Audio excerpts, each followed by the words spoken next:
Oiê! Tudo bem contigo? Hoje eu vou te ensinar a fazer um esqueleto de texto.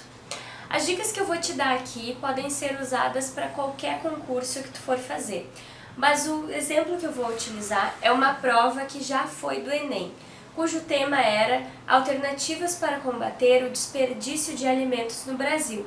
Então, se tu tá te preparando para o Enem 2020, vem comigo! A primeira coisa que a gente faz quando pega a prova de redação é ler o texto de apoio, porque muitas vezes são esses textos que nos dão o direcionamento de onde a prova quer chegar com aquela situação, problema específica. Isto é, se eu preciso pensar sobre como se dá o desperdício de alimentos aqui no Brasil, os textos de apoio provavelmente vão me indicar referências e dados para pensar sobre o tema. Depois que eu fizer essa leitura, eu preciso anotar as minhas ideias, porque nem tudo que eu pensar sobre o assunto vai caber em 30 linhas no texto. É por isso que eu preciso filtrar aquilo que de fato eu consigo comprovar, ou seja, para defender a minha tese, eu preciso ter argumentos consistentes, eu preciso ter exemplos, dados ou citações de filósofos, sociólogos, para defender o meu ponto de vista. Então não é tudo que eu pensar que eu vou poder escrever. É por isso que a gente precisa fazer um esqueleto de texto. Eu coloquei aqui no quadro para vocês 3 argumentos sobre o desperdício de alimentos no Brasil.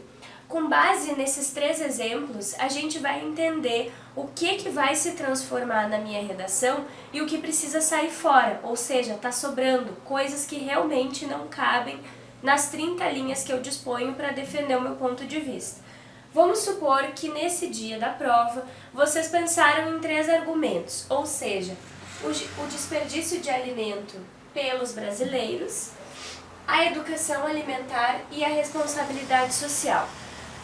Especificando melhor, eu posso afirmar que os alimentos são desperdiçados pelos brasileiros. É uma afirmação simples, mas eu não posso dizer isso na redação se eu não puder comprovar. Então eu não posso sair falando na redação que os brasileiros desperdiçam alimentos, apesar de ser uma coisa óbvia, se eu não tiver um dado do Brasil para comprovar esse argumento. Vamos supor que eu tenha esse dado. Então, de fato, houve um estudo que mostra que os brasileiros desperdiçam alimentos no Brasil. Então eu posso afirmar isso aqui e dizer: tal situação pode ser comprovada segundo os dados do Instituto tal. Se eu tenho esses dados, eu posso utilizar esse argumento. Então, no meu projeto de texto, eu vou poder ter como argumento 1 que os brasileiros de fato desperdiçam alimentos. Parece óbvio, mas a gente tem que cuidar para não ficar no senso comum da redação. Agora, educação alimentar. Eu posso ter um argumento de que os brasileiros desperdiçam, ou melhor, de que as pessoas desperdiçam alimentos em função de que nós não temos uma educação alimentar. E se tivéssemos uma educação alimentar, nós não faríamos esse desperdício, visto que consumiríamos os alimentos de maneira consciente. Então eu estou generalizando, eu não estou trazendo o contexto para o Brasil. Como que eu posso comprovar isso aqui? Não necessariamente eu preciso de um dado. Se eu estou falando de uma situação social, de um contexto mais individual, no âmbito familiar, por exemplo, de que as pessoas precisam ter educação alimentar para consumir saudavelmente, eu posso procurar por séries, por personagens de séries, de livros, de filmes que abordem essa temática. Então eu vou buscar no meu repertório cultural, por exemplo, personagens que, a partir de uma educação alimentar, não desperdiçam alimentos. Com esse exemplo eu quero dizer para vocês que nem sempre eu preciso ter tudo comprovado por dados. Muitas vezes eu posso me utilizar de exemplos da ficção para defender meu ponto de vista. Nesse caso aqui eu não especifiquei que era o Brasil, então eu posso falar de qualquer série que traga esse exemplo como temática. Um episódio de uma série que mostra isso já fundamenta o meu argumento, porque eu preciso fugir do senso comum. Eu não posso só dizer que a educação alimentar vai resolver esse problema do desperdício, porque a partir de então a gente tem um consumo consciente, sem eu mostrar de onde que eu tirei isso. Nos parece óbvio esse argumento, mas como eu falei, na redação a gente precisa fugir do senso comum. Eu preciso comprovar tudo aquilo que eu estou dizendo. Eu tenho que mostrar de onde que eu tirei esse argumento. É isso que diferencia um texto dissertativo argumentativo, por exemplo, do que algo que eu fico só na base da opinião. Então, vamos para um terceiro argumento. Eu posso entender que a gente precisa pensar sobre o desperdício do alimento, ou melhor, a gente precisa parar de desperdiçar alimentos, porque isso é uma responsabilidade social. Eu posso dizer que é incabível uma sociedade que desperdiça alimentos enquanto tantas pessoas estão passando fome. E para isso, quando eu for trazer o argumento da responsabilidade social, eu posso ter como base a sociologia. Eu posso trazer algum filósofo que entende essa reação em cadeia, ou seja, enquanto tem famílias desperdiçando alimentos, tem pessoas passando fome. E aí eu trago a sociologia para embasar o meu argumento.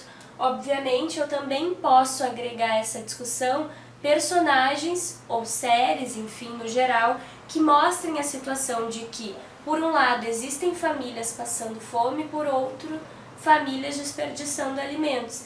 Então aqui eu faria uma união da sociologia com a ficção, ou seja, eu tenho um repertório cultural que embasa a minha ideia de que o desperdício de alimento é uma questão de responsabilidade social, ou seja, eu não posso desperdiçar alimentos porque isso influencia não só na minha vida, mas de muitas pessoas ao meu redor.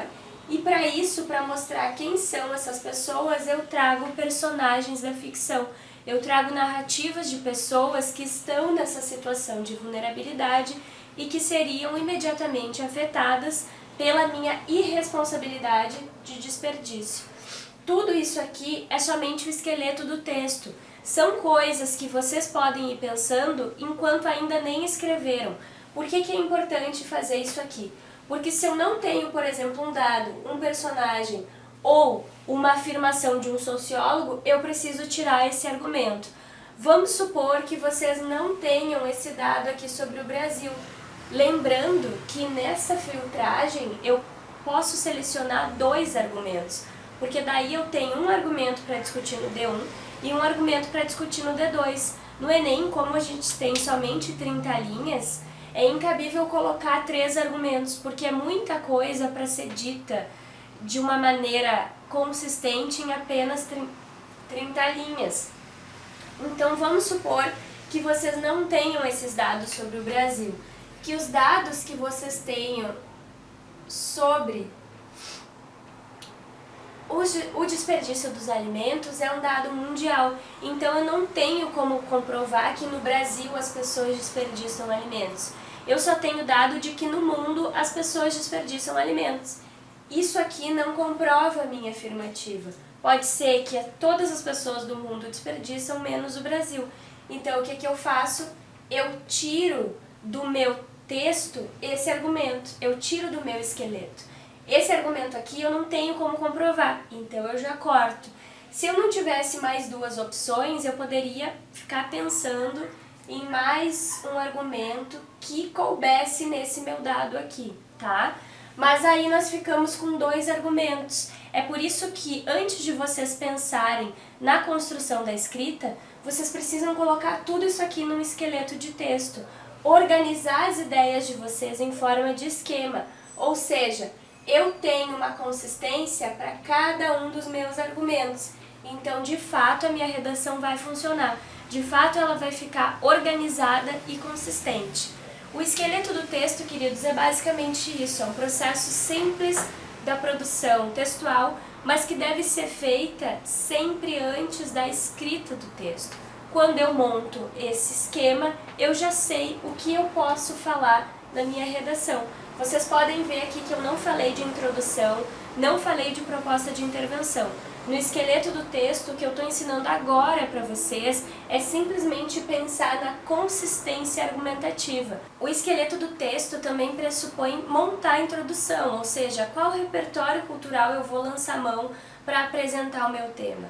ele também pode ser um dispositivo para vocês pensarem na proposta de intervenção.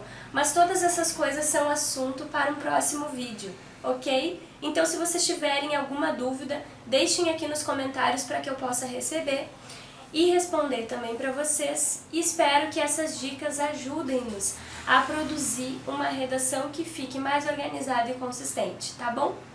Um beijo!